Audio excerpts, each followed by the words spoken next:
In today's video, I'm going to teach you how to make a chart. To get started, the first thing you want to do is highlight your data.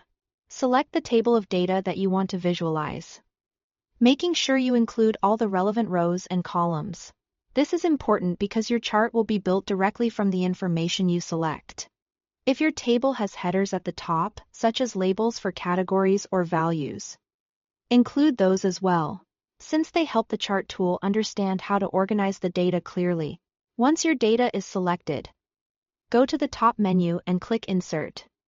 Then choose Chart. As soon as you do that, the chart will be created automatically based on the data you highlighted.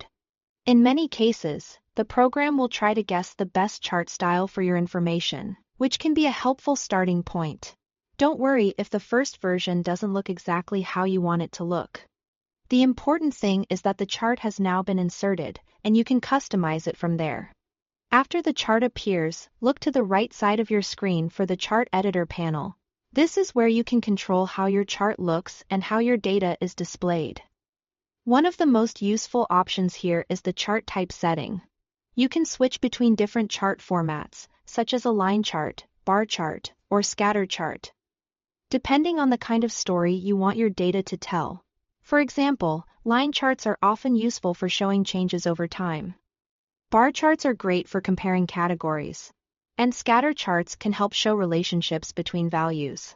Inside the chart editor, you can also adjust your axes and data ranges.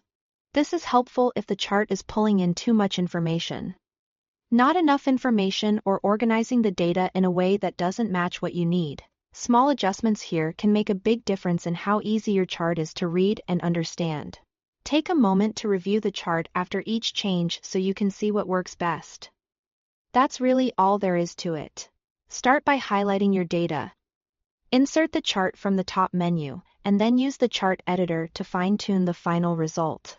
With just those few steps, you can quickly turn raw data into something visual, clear, and much easier to understand. Thanks for watching.